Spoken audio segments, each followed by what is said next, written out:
Gupta as.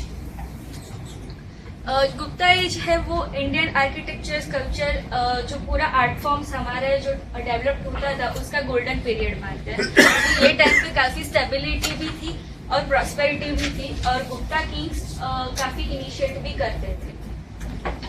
तो यहाँ पे जो मेनली डेवलप्ड होता है आर्किटेक्चर में cave architecture and temple architecture. Sculpture में एक अलग से स्कूल होती है सारनाथ स्कूल ऑफ स्कल्पचर, लेकिन सबसे इम्पोर्टेंट है केव एंड टेम्पल।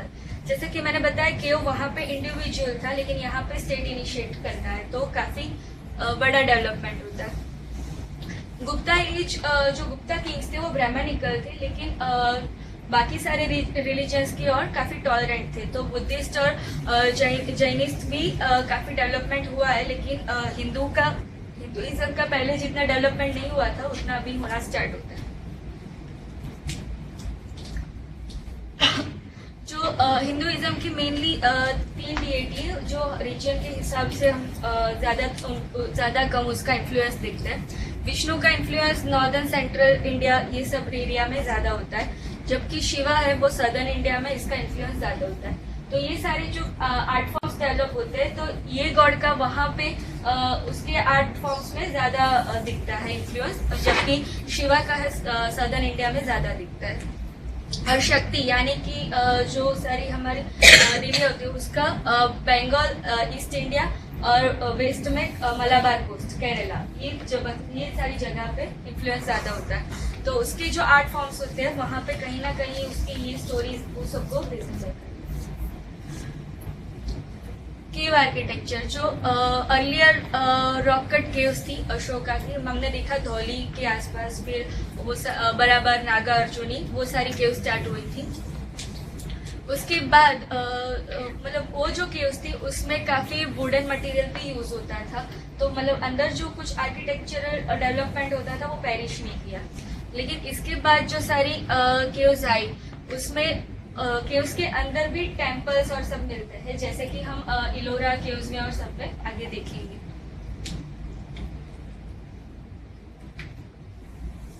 हम पूरा केव आर्किटेक्चर का इवोल्यूशन यहाँ पे देखें तो उसके 3 फेज में हम पूरा केव आर्किटेक्चर को डिवाइड कर सकते हैं। सबसे पहला फेज था जो मौर्यन के पीरियड में था, सेकेंड बेसिक तो सेकेंड एडी, तो एक्सक्लूसिवली बुद्धिज्म डोमिनेटेड था, ठीक है। तो क्योंकि उस टाइम पे जो गॉड थी वो उसमें बुद्धिस्ट डोमिनेटेड था, तो इसलिए जो आर्ट फॉर्म्स भी थे वो बुद्धिस्ट डोमिनेटेड थे। जैसे कि बताया उस टाइम पे बुद्धा सिंबॉलिकली रिप्रेजेंट होता था, और चैत्य और विहार ये दोनों का एक्सक्रिएशन होता है। काला कन्हेरी, नासिक, बेरसा ये उस टाइप का एग्जाम्पल है। सेकेंड फेज आता है जो गुप्ता एज का था, वो 5th to 7th century around है। तो इसमें टिम्बर, वुड ये सब का एलिमिनेशन हो जाता है और मोर पेरिशेबल मटेरियल स्टोन से ये सब का यूज होता है, जिसमें बुद्धा की इमेज का इंट्रोडक्शन होता है। मतलब जैसा कि हमने स्कल्पचर में भी धीरे धीरे इवोल्यूशन देखा कि एज ए ह्यूमन बुद्धा को रिप्रेजेंट करते हैं, वैसे ही यहाँ पे बुद्धा को इमेजेस को रिप्रेजेंट करना स्टार्ट किया।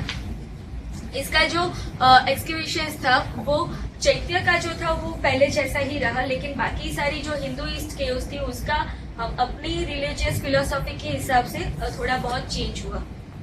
और जो थर्ड फेज थे, last phase 7th to 10th century around, उसमें ज्यादातर हिंदू और जैन केव्स हम देख सकते हैं, और वो हमारी रिचुअल्स के हिसाब से थोड़ा बहुत मॉडिफिकेशन इसमें स्टार्ट। द्रविडियन केव आर्किटेक्चर है वो पूरा इससे अलग है। इसमें जो केव्स है उसको मंडप और रथ ये दोनों पार्ट में डिवाइड करते थे। ये रथ जो बनाते थे वही आगे चल के उनके टेम्पल में कन्वर्ट होता है। उसका जो लास्ट फेज आएगा रथ का वही द्रविडियन टेम्पल्स का अर्ली फेज होगा, तो इससे काफी रिलेट करता है। जो रथ है वो मोनोलिथिक श्राइन होती है। मोनोलिथिक श्राइन यानी कि एक ही रॉक में से ये पूरा कट करके ऐसा बनाते थे, तो काफी बड़ी साइट्स भी होती थी इनकी। और मंडप है वो ये केव के बाहर ओपन पेविलियन टाइप स्ट्रक्चर होता था। केव आर्किटेक्चर इंडिया में इतना क्यों ज्यादा मिलता है, क्योंकि इंडिया का जो वेदर है हमारा हॉट और ह्यूमिड वेदर है, तो इसमें केव आर्किटेक्चर ज्यादा ड्यूरेबल रहता है। बाकी सारे जो आर्किटेक्चर्स होते हैं तो वो टाइम के साथ वैनिश कर जाएंगे, लेकिन केव्स में जो रॉक से हम करते हैं, स्टोन से बनाते हैं, तो वो काफ़ी पैरिश करता है। तो इसलिए इंडिया को सूटेबल भी है। और हमारे जो माउंटेन्स है वो काफ़ी रॉकी है, तो उसमें हमें वो स्पेस मिल जाती है, जिसकी वजह से केव आर्किटेक्चर इज मोर सूटेबल। और बुद्धिस्ट और जैन ट्रेडिशन थी जिसमें मॉन्क्स थे, वो कंटिन्यूसली ट्रैवल करते थे। इस वजह से हमारी जरूरत भी थी कि केव्स को ऐसे डेवलप करना। सबसे पहली जो केव्स थी वो भीमबेटका केव्स है। इसमें हमारी स्टोन एज के भी एविडेंस मिलते हैं। तो यहाँ पे पेंटिंग्स मिलते हैं, वो स्टोन एज के हैं, काफी पुराने पेंटिंग्स हैं। ये केव्स को हम 2 ग्रुप में डिवाइड कर सकते हैं, भीमबेटका एंड लाखाजुआर। और ये जो पेंटिंग्स है वो रॉक पेंटिंग्स है। कन्हेरी केव्स, जैसा कि जब मैंने कारले में बताया, कारले से काफी सिमिलर है, लेकिन साइज में ही डिफरेंस है और थोड़ा डेकोरेशन कम है। इसका चैत्य ग्रुप भी काफी बड़ा है। अब देख सकते हो कि जैसे इसमें बुद्धा को एज ए इमेज दिखाया है, जबकि काला में कहीं भी आपको ऐसा इमेज नहीं मिलता है। तो ये दिखाता है उसके बाद का इन्फ्लुएंस। इमेज ऑफ बुद्धा इन चैत्य हो सजेस्ट लेटर एडिशन। तो पहले जब बनाई थी तब नहीं था, उसके बाद का एडिशन है। इसमें जो ये पूरा ग्रुप है केव्स का, उसमें 2 केव्स को ज्वाइन करने के लिए ऐसे कनेक्टिंग स्टेप्स भी है और स्टोन सीट्स बनाई है मॉन्क्स को बैठने के लिए। जोगेश्वरी केव्स, ये अराउंड मुंबई में ही मोस्ट ऑफ द केव्स है, क्योंकि डेक्कन जो वेस्टर्न घाट था हमारा, वो काफी सुटेबल है रॉक केव आर्किटेक्चर के लिए। तो और यहाँ पे जो सारी किंगडम्स थी, राष्ट्रकूट है, सातवाहन है, वो सब ने काफी इसको इनिशिएट करके डेवलप किया। इसमें ये अभी काफी डिफेस्ट हो गई है, लेकिन ये महायान बुद्धिज्म आर्किटेक्चर का फर्स्ट फेज माना जाता है। इसमें ब्रह्मानिकल इन्फ्लुएंस भी मिलता है, क्योंकि श्राइन्स भी मिलती है कई जगह पे और वो आइसोलेटेड है। तो दैट सजेस्ट कुछ पंचायतन सिस्टम टाइप का बनाया होगा। मंडपेश्वर केव्स, ये भी मुंबई के बोरीवली एरिया के आसपास में कहीं सिचुएटेड है। और ये केव्स में जो मंडप है वो और गर्भगृह टाइप का भी स्ट्रक्चर मिलता है। इसमें ये ब्राह्मणिकल केव्स लगती है, लेकिन ये बाद में क्रिश्चियन श्राइन में कन्वर्ट हुई होगी, क्योंकि इसके नजदीक में ही एक पोर्टुगीज चर्च भी मिलता है। तो this was the site that converted in Christian shrine. ये फिर कुछ मिसलेनियस है, काले, बाजा और बेटसा। काले हमने ऑलरेडी देख लिया। बाजा केव्स भी मतलब ये वेस्टर्न घाट में ही है। इसमें ये बुद्धिस्ट नन्स के लिए बनाई गई थी और इसमें काफी अच्छे स्कल्पचर्स है। बेटसा के उसमें भी ये स्मॉलर देन कारले। सबसे इम्पोर्टेंट है अजंता केव्स। ये यूनेस्को वर्ल्ड हेरिटेज साइट है नियर औरंगाबाद। इसका जो टाइम पीरियड था वो काफी बड़ा है, मतलब जैसे जैसे डायनेस्टीज चेंज होती गई वैसे वैसे इसका डेवलपमेंट हुआ है। तो स्टार्टिंग की जो केव्स है वो बुद्धिस्ट डोमिनेटेड है और उसमें भी हिनायन डोमिनेटेड है, क्योंकि स्टार्टिंग की केव्स में स्तूपा मिलते हैं, जबकि उसके बाद की केव्स में पेंटिंग्स मिलते हैं। तो that suggest Hinayana Mahayana phases.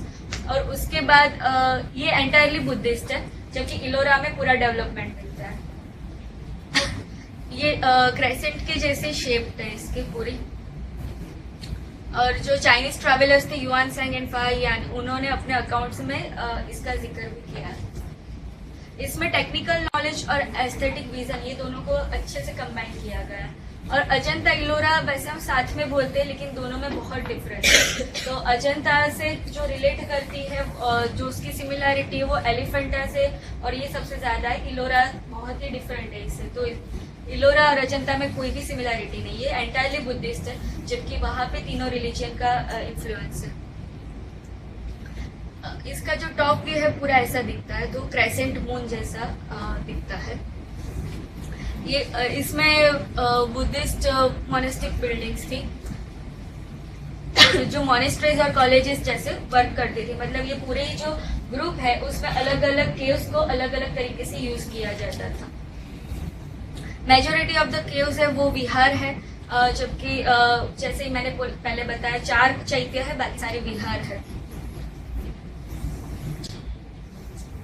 इसका जो फर्स्ट फेज है वो आप देख सकते हैं इतना सिंपल है, इसमें कोई भी डेकोरेशन नहीं है, कुछ भी नहीं है, जस्ट तो ये हिनायन फेज का है। ये सातवाहना पीरियड अराउंड 230 BC के अराउंड पे ही स्टार्ट हुआ था इसका कंस्ट्रक्शन। तो इसमें कुछ भी डेकोरेटिव फिगर्स नहीं है, सिर्फ स्तूपा है। अगर आपको ये फिगर दिखा देंगे तो यू विल नॉट कॉल ये अजंता है, क्योंकि अजंता का हमने जैसे सोचा है बाकी सारे डेवलपमेंट्स। ये सेकेंड फेज है जो वाकाटक पीरियड में डेवलप हुआ था। अजंता को हम हिनायन महायान के तौर पे डिवाइड नहीं करते, क्योंकि काफी सारी केव्स इसमें ऐसी भी है जो महायान हिनायन दोनों का इन्फ्लुएंस है, तो इसलिए हम हिनायन महायान के जैसे उसको अलग से डिवाइड नहीं करते, लेकिन डायनेस्टी के हिसाब से करते हैं। जो फर्स्ट फेज है वो सातवाहना का था, सेकेंड जो है वो वाकाटक पीरियड है जो 4th to 7th सेंचुरी के चला था। इसमें जो बुद्धा की जो इमेजेस दिखाई है उसमें उसके जो जातक टेस्ट लिए है उसमें बुद्धा की प्री बर्थ दिखाए, लेकिन प्री बर्थ में से ऐसे बर्थ सिलेक्ट किए हैं जिसमें बुद्धा एज अ किंग था। मतलब उसकी प्री बर्थ में काफी सारी स्टोरीज ऐसी थी जिसमें Buddha as a king birth उसका बॉर्न हुआ था, वो सारी स्टोरीज इसमें सिलेक्ट की है। और जो पैलेस का या फिर रॉयल उसका जो सेटअप दिखाया है वो पूरा उस टाइम के जो एम्पेरर था हरिसेन उसके जैसा दिखाया है। तो बुद्धा का ऐसे इमेज लिया है, बाकी सारा कंटेम्पररी दिखाया है, तो इस वजह से बोल सकते हैं। महायान में जैसे कि मैंने पहले बताया कि बुद्धा से ज्यादा इम्पोर्टेंट बोधिसत्व होता है, लेकिन यहाँ पे बुद्धा की इमेजेस ज्यादा है, बोधिसत्व की नहीं। दैट्स व्हाई हम इसको महायान हिनायन के जैसे भी डिवाइड नहीं कर सकते।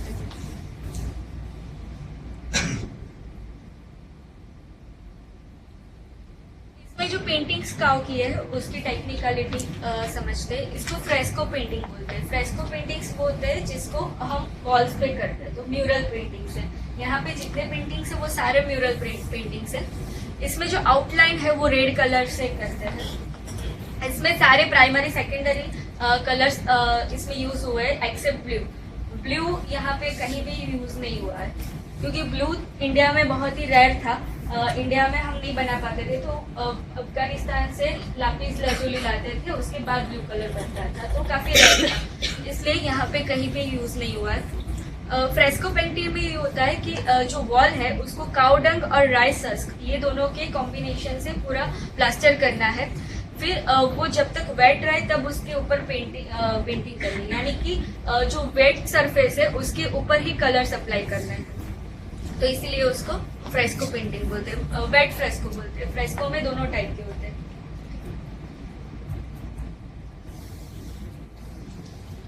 और अजंता और इलोरा में दूसरा डिफरेंस ये था कि अजंता जो जैसे एक्सकेवेट किया था वो जो हमारी हील्स होती है उसके स्लोप साइड नहीं किया था, तो स्लोप साइड नहीं किया था इसलिए जो स्टीप साइड होती है उसमें इतना स्पेस नहीं मिलता कि कोर्टयार्ड बना सके।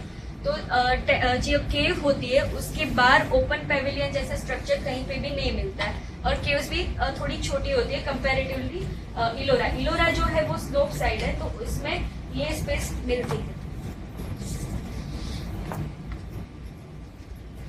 यहाँ पे जो पेंटिंग्स है उसकी जो थीम्स होती है वो मेनली बुद्धा की जो लाइफ के सारी स्टोरीज थी, जो उसके इंसिडेंट्स थे मेजर उसके अराउंड में ही है। जो फेमस पेंटिंग्स है वो डाइंग प्रिंसेस है, फ्लाइंग अप्सरा और प्रीचिंग बुद्धा। ये डाइंग अप्सरा है वो काफी अच्छी है, सॉरी डाइंग प्रिंसेस। तो डाइंग प्रिंसेस है वो बुद्धा की कजिन की स्टोरी है। बुद्धा का कजिन उसने भी रॉयल लाइफ को छोड़ के ऐसे किया था, नंदा नाम था उसका, तो उसकी जो वाइफ थी वो उसके पीछे ऐसे फिर करती है, वो उसमें दिखाया था। इलोरा केव्स में हिंदू जैन और बुद्धिस्ट ये तीनों रिलीजियंस का इन्फ्लुएंस मिलता है। तो ये सारी जो केव्स थी वो कलचुरी, चालुक्य एंड राष्ट्रकूटा ये तीनों डायनेस्टीज के अंदर धीरे धीरे डेवलप हुई थी। इसका 6th to 9th सेंचुरी के अराउंड में डेवलपमेंट हुआ था। ये भी वर्ल्ड हेरिटेज साइट है। इसमें टोटल 34 केव्स है, जो पूरी जो हिल्स है उसकी स्लोप साइड में से इसको एक्सपेक्ट किया है। हिंदू, बुद्धिस्ट एंड जैन में रॉक कट टेम्पल्स है, और जैन मतलब जो जैन है उसमें मठास है, क्योंकि उसके ट्रेडिशन में बिहार के जैसे मठ होता है, और जो बुद्धिस्ट है उसमें विहार है। 17 जितनी हिंदू केव्स है, 12 बुद्धिस्ट है, 5 जैन केव्स है। और जैसे कि ये स्लोपिंग साइड पे है तो काफी स्पेस मिल जाती है, तो बड़े से कोर्टयार्ड्स है इसके टेम्पल्स के। हिंदू केव्स में सबसे इम्पोर्टेंट है कैलाश टेम्पल, केव नंबर 16 में है। तो पहले सब देख लेते हैं कैलाश टेम्पल, हम डिटेल में देख लेते हैं। जो अर्ली केव्स थी हिंदू केव्स में, वो कल्चुरी पीरियड में बनाई गई थी, और उसके बाद की जो केव्स है वो राष्ट्रकूट पीरियड में थी। तो ये इसमें सब कुछ जो हिंदू आर्टिस्ट थे उस सबकी स्किल्स में कॉम्बिनेशन मिलता है। जो कैलाश टेम्पल है मोनोलिथिक स्ट्रक्चर है, ये जो पिक्चर है वो कैलाश टेम्पल का ही है। तो ये पूरा एक स्टोन में से ही काव किया है, तो ये वर्ल्ड का लार्जेस्ट मोनोलिथिक स्ट्रक्चर है। इसको ऐसे एक्सकवेट किया है कि जैसे दूर से देखने पे ये माउंट कैलाश जैसे फीलिंग लाए। तो जब बनाया था तब इसके ऊपर व्हाइट प्लास्टर किया था, तो ज्यादा ऐसा स्नो कवर्ड माउंटेन के जैसा लगे। और इसमें जो पेंटिंग्स है वो सारी भी शिवा की ज्यादा है। One of the grandest monolithic excavation in the world. इसमें साउथ इंडियन स्टाइल के जैसे गोपुरम भी मिलते हैं, मतलब इसका जो गेटवे है वो काफी बड़ा है। जो साउथ इंडियन टेम्पल्स में हम जब देखेंगे तो उसमें गोपुरम होता है, तो वो गेटवे है, लेकिन इतना बड़ा और काफी अच्छे से डेकोरेटेड किया। क्योंकि राष्ट्रकूटा था वो उसका जो एरिया था वो डेक्कन था, तो मतलब साउथ इंडियन इन्फ्लुएंस भी उसकी टेक्निक्स में हम देख सकते हैं, इसलिए यहाँ पे गोपुरम्स इतने अच्छे से करते हैं। फिर इसमें जो स्कल्पचर्स मिलते हैं उसमें रावण जो कैलाश हिलाता है वो सारे स्कल्पचर्स काफी इम्पोर्टेंट है। और ये जो विरूपाक्षा टेम्पल है पट्टाडकल में साउथ इंडिया में, जो काफी इम्पोर्टेंट है द्रविडियन टेम्पल्स की एग्जाम्पल, उसका इन्फ्लुएंस यहाँ पे देख सकते हैं। अगर दोनों को हम आर्किटेक्चरली कंपेयर करें तो काफी सिमिलरिटी है। दूसरी जो हिंदू केव्स है उसमें दशावतार केव्स काफी इम्पोर्टेंट है, उसमें विष्णु के सारे 10 अवतार दिखाए हैं। इसमें भी ओपन कोर्ट है with a free standing monolithic मंडप, तो मंडप का कंसेप्ट भी काफी साउथ इंडियन इन्फ्लुएंस सजेस्ट करता है।